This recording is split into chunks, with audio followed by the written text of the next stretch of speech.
Hello, I'm Allom Barsam. Welcome to an episode of Global Innovations in Ophthalmology. It's my great pleasure today to be joined by Professor Farhad Hafezi from Zurich in Switzerland. Farhad, welcome. Thank you for having me here. I'd like to talk a little bit today about crosslinking. You've been very involved in the development and research. Can you tell us a little bit what we know now about crosslinking that is additional or different to what was first shown in the very first kind of Dresden Protocol crosslinking studies?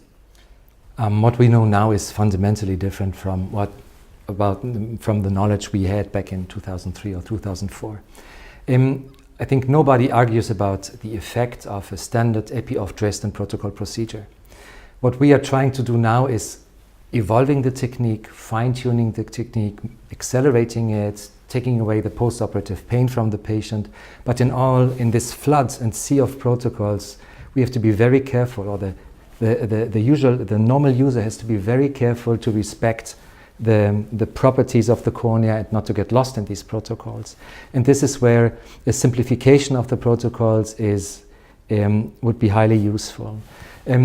What is new is that soon after the Dresden Protocol came up, the idea of epi-on emerged. This was in 2009. This was Pinelli and Boxer-Wachler.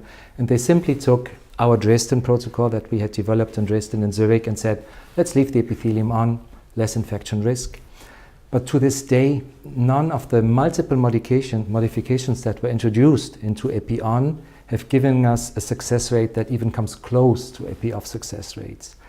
There were attempts to bring in more riboflavin into the cornea by an active transport like iontophoresis, and the saturation levels are really high, and still the effect is bad. Which means that we realized, my research group in Switzerland realized in 2012 that there is probably more to cross-linking than only riboflavin and UV light. And there is another element that came up in 2010 or 11, which was again industry-driven, and they said, bigger, better, faster.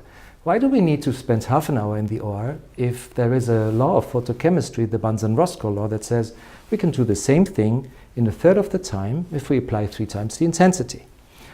They didn't mention that this was a mathematical law of photochemistry that has nothing to do with a living tissue and was never tested in the cornea. And we soon were confronted with devices that would promise what was never validated in clinical research.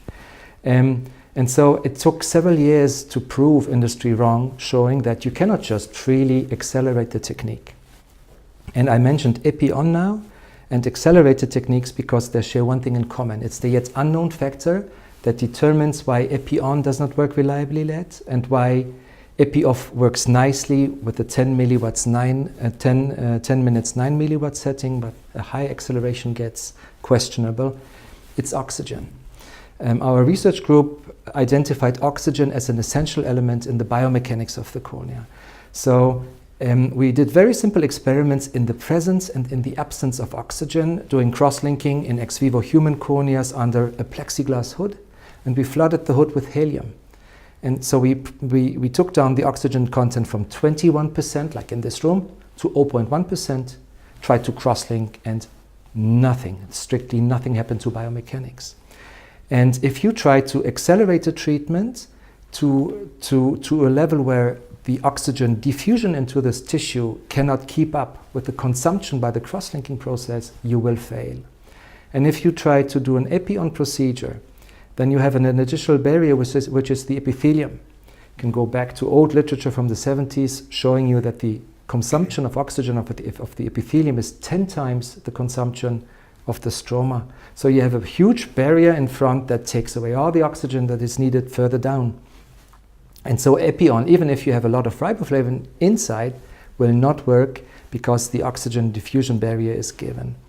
So epi-on, we did a multi-centric prospective trial with Eberhard Spörl, one of the fathers of cross-linking, who spent a year modifying the riboflavin, and we had to stop the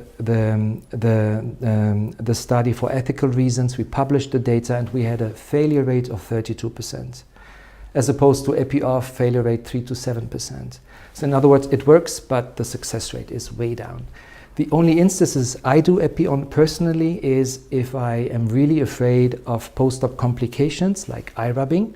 So low compliance 8-year-old boy or a mentally challenged person, Down syndrome, because then I will live with a reduced success rate and I have a better control of post-op infection. And what do you think? What do you think will be the key change or innovation in cross-linking that we may see in 5 to 10 years' time that is not currently in widespread practice? Can you think of one or two things that you think will be really different about cross-linking in terms of what's actually done or what's considered mainstream? Done now. If once we accept that cross-linking is not a technique, it's a physiological principle of the cornea, then it's easier to understand why it diverges now into so many different fields. We have cross-linking for keratoconus, but we have the whole cross-linking in refractive laser surgery field, and we have cross-linking for infection, for infectious keratitis. And I personally believe that the biggest impact we can make in global ophthalmology is in infection, because antimicrobial resistance, antibiotic resistance will be a huge issue in the next 25 years. The WHO states that in 25 years more people will die from antibiotic resistance than by cancer and diabetes together. And the only reliable quinolone we have in ophthalmology, Vigamox, is a 4th generation quinolone. That sounds fancy, but it's a molecule that is almost 40 years old, and there is no new class of antibiotics. So we need to use cross-linking in areas that will give us a global impact, which I think is corneal infection. Great. Thanks very much. Thank you for taking the time out of your busy schedule to visit with us. Thank you for having me here. This is Allom Barsam signing out for Global Innovations in Ophthalmology. Thanks very much for your attention.